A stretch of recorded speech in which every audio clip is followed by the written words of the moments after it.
So we are here at the bow with the spinnaker up, enjoying the dolphin show. You're massive. Wow. Woohoo.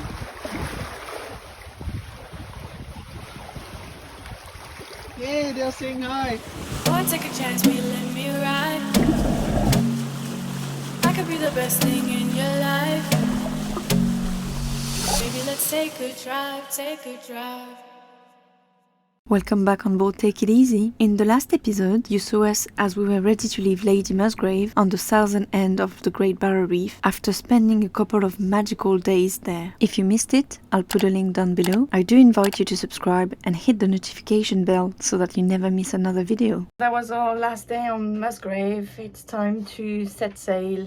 It's tough because we had to say goodbye to our friends and we are really going to miss them, but we don't really have a choice because we have a long way to go to reach Gold Coast, like 230 nautical miles. And it's going to be tough to do against the wind, so there's no northerlies at the moment, or supposedly, because again, no wind right now. So we have to take advantage of that and try to go as much south as we can. So the plan right now is to do tonight, so it's 5 o'clock at the moment, stop in the morning at the day after tomorrow, because that's when the wind is going to shift. Hopefully by then we can be in Moreton Island or somewhere close by. By the look of how strong is the wind at the moment, it's unlikely. So we make as much progress as we can, and thankfully we've got starting to get the weather forecast on the go, and we'll stop wherever we have to stop. Yeah, if it's Moulin-la-Bar, then it's Moulin-la-Bar. If it's Moreton, then good. We'll adjust the plan as we go. Hop on board to see how quickly we can make it south, what the wind is doing to us, and yeah, let's try and enjoy this sail. Yeah, for sure. I don't want to motor the whole way. First, we don't have enough fuel, and second, I really don't want to do that. Try to use the wind as much as we can. Probably spinnaker up. There's only 2 knots of wind at the moment, so I hope it's gonna pick up a little bit. But do you want to do the spinnaker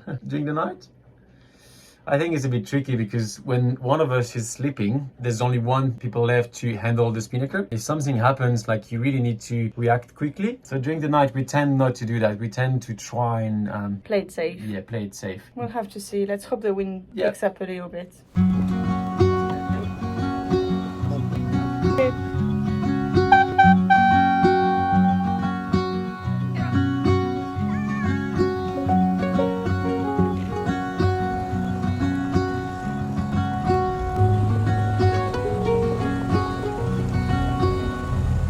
Don't wait for me, honey.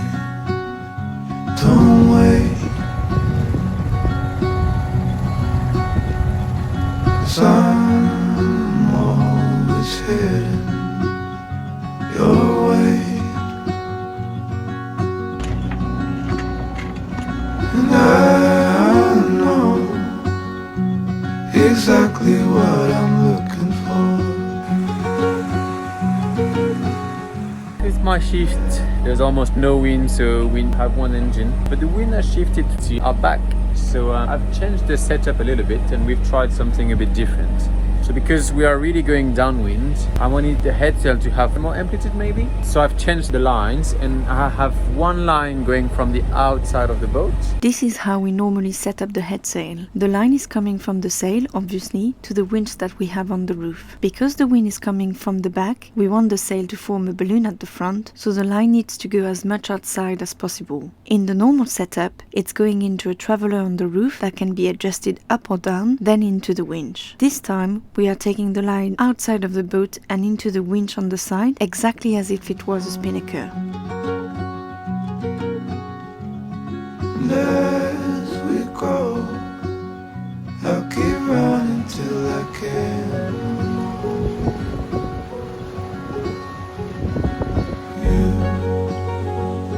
You'll always be the one I want at midnight. You'll always steal my breath away. Yeah. You'll always be my heart and my life. Start of my shift now. The wind picked up quite a lot. We've got about 15 knots true wind, making a bit of speed. We've got the head sail only in the setup that Jan showed you. You'll always be the one I want at midnight. steal my breath away. Yeah, you'll always be my heart, my life. Every second, every day.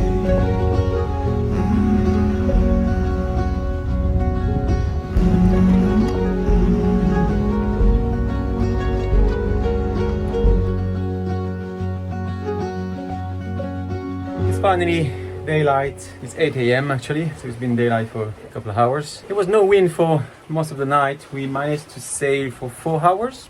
The good news is that now there is a tiny bit of breeze and we can use the spinnaker. So we are finally moving without any fuel, which is a relief because we are running quite low in fuel. We've used like 40 liters during the night. We have maybe under 100 liters left, which means there's no way we can motor to anywhere. So we need the wind because the closest point from here is like 60-70 nautical miles, and I don't really want to get there. I want to get further. So we need to sail. Yeah, there's 6 knots of winds and we are doing 4 knots. So it's such a relief. And to not hear this noisy engine,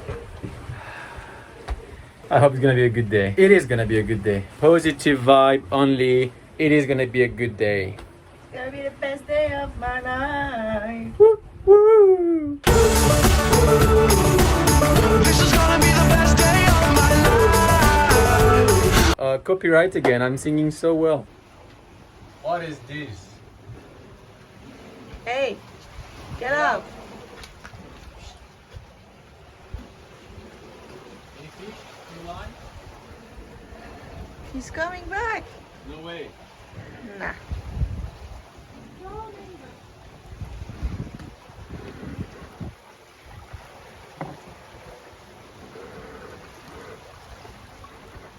Fish on! Fish on! Yeah, fish on! Let's hope it's something good. You can see it. Quick before a shot. You can see it. Can you see it? Yeah. Doesn't look like a Spanish. What is this? I don't know. Is that a shark?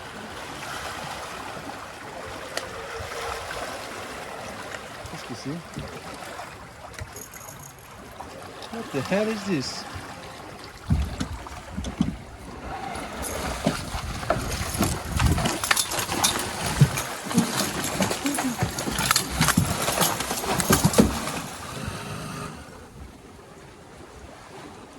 Ça va?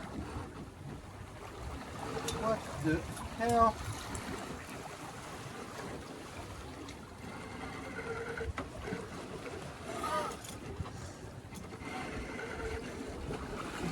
What was that?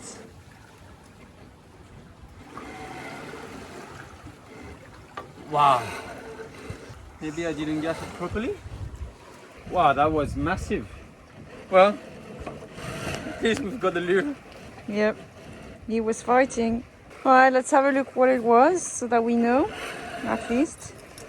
This was apparently a cobia fish. I'll tell you the truth, when we saw it, I told Diane to let it go because it looked disgusting. That's what we thought until we read about it, and I quote, "It's got a naturally mild buttery taste that's unlike any other fish. This makes cobia great for dishes like sushi, tacos, and bee butterfish." Just keep in mind, we caught it with a green lure that I picked.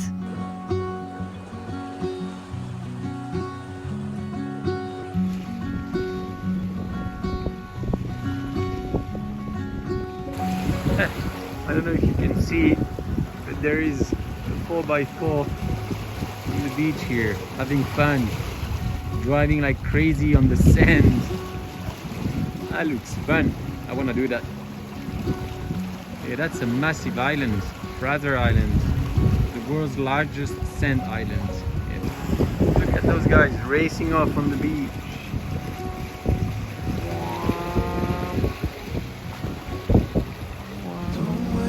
That looks like a lot of fun.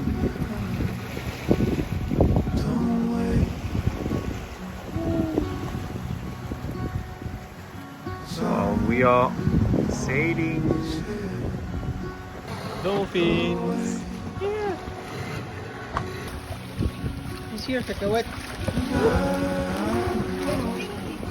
You're massive. Wow. Woohoo.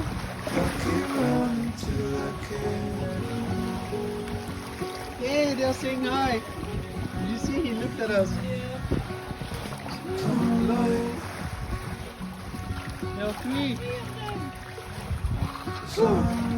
Using. Hello. Oh, they're all three here. Whoa. So we are here at the bow with the spinnaker up, enjoying the dolphin show.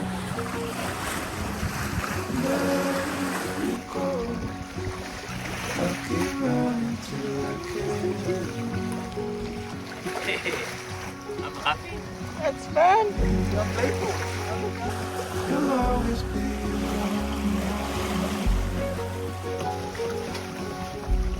You'll always turn my breath away.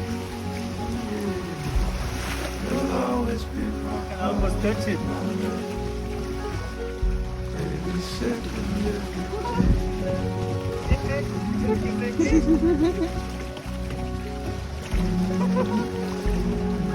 He saw me for sure. Yeah. He was looking at me.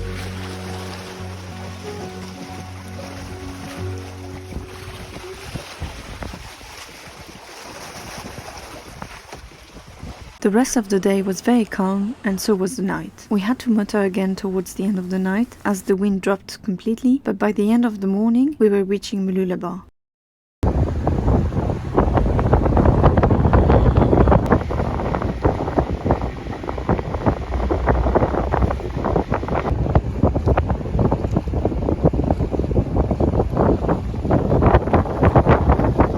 Mooloolaba is a picturesque city on the Sunshine Coast, with a collection of restaurants, cafes and bars right next to the beautiful beaches, perfect for a swim or surfing session. There's lots to do here. The only issue for us is that the anchorage is very busy and famous for pool holding. Alright guys, I think it's official. We are clinically deranged. That's for sure. So we did this whole leg from Lady Musgrave to here, Mooloolaba. So we left at 5 p.m. the day before yesterday. This morning we arrived at like 11, something like this. Just anchored here in the river and we're thinking, that's it. We're gonna stay here a couple of days, get some rest, blah, blah, blah. Nope. Not today! We've looked at the weather and if we decide to stay, we have to stay for at least a week. And let's just say leaving the reef, leaving our friends, all of that was difficult enough. If it's to lose a week here, I mean, it was pointless. So what we're gonna do is that we're gonna leave now and do another night.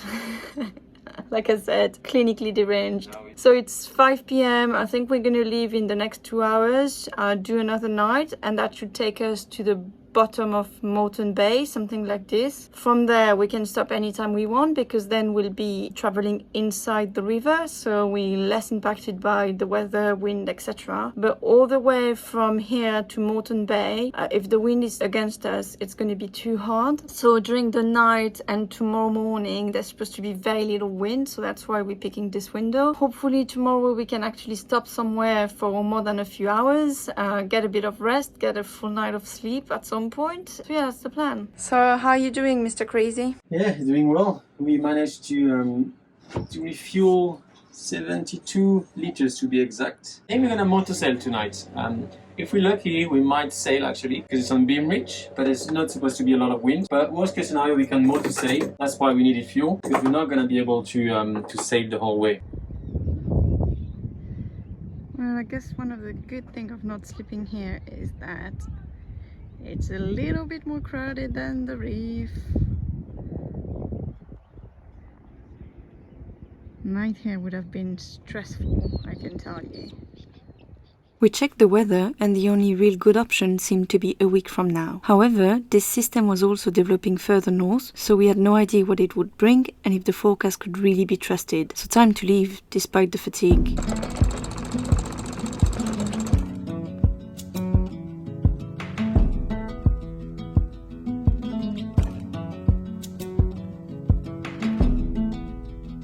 It's the coldest hand that run down this land where the ocean lands. It's the tallest sound, the damn smallest crowd, but their hearts break loud. Far from ever feeling lost with me, I'll push you back towards Atlantic Sea. They're going down for love, and love is free. Stick with me and I will guarantee.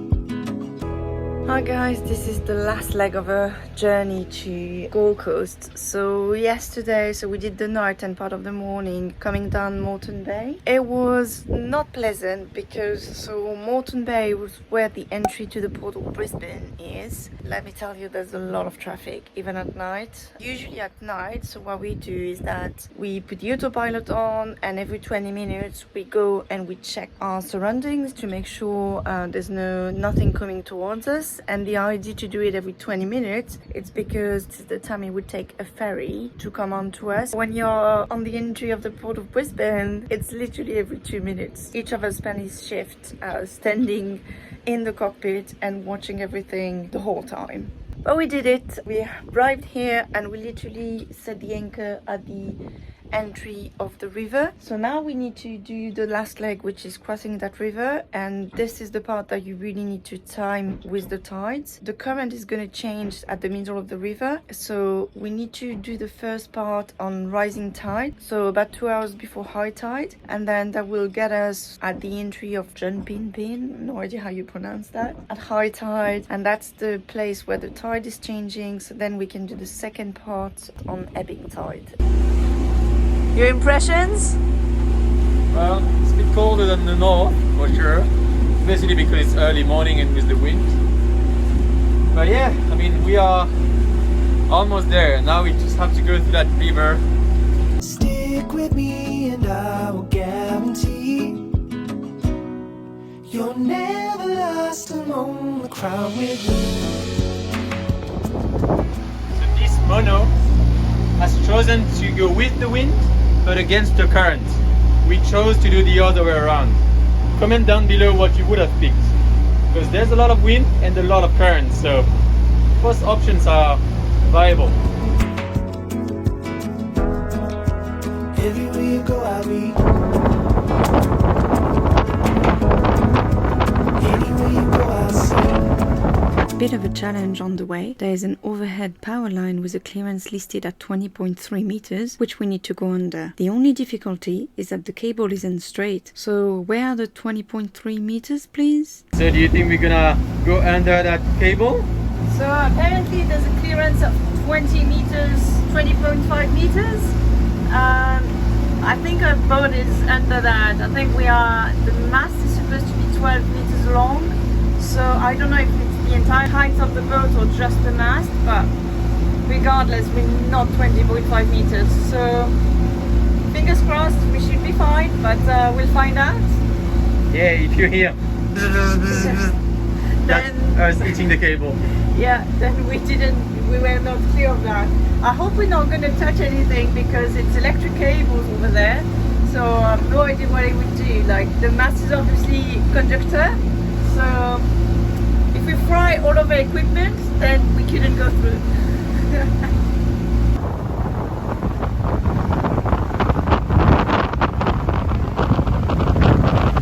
So, still confident? I'm panicking!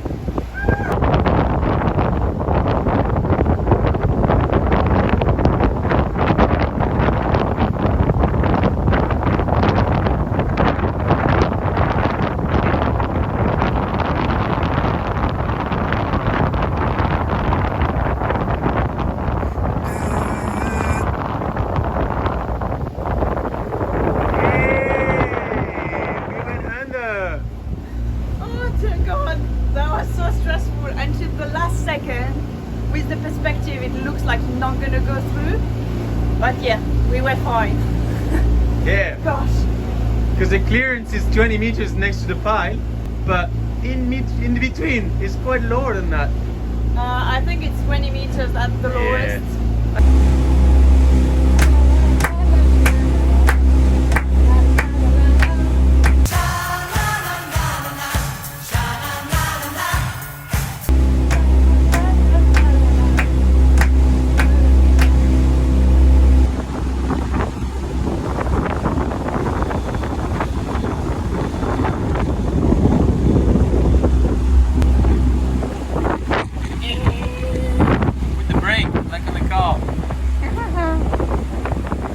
Reaching the end of the river symbolized the conclusion of our season as we reached Boatworks, a notorious boatyard along the Queensland coast. While this may not have been our initial plan when we rekindled with our dream a year ago, it is a reality we can embrace. Our unconventional lifestyle implies that nothing is ever certain, but one thing is for sure, we wouldn't trade it for anything. It constantly reminds us to appreciate every moment and never take anything for granted. If you agree with this philosophy and would like to follow us along a journey, make sure to subscribe and share with your friends and family.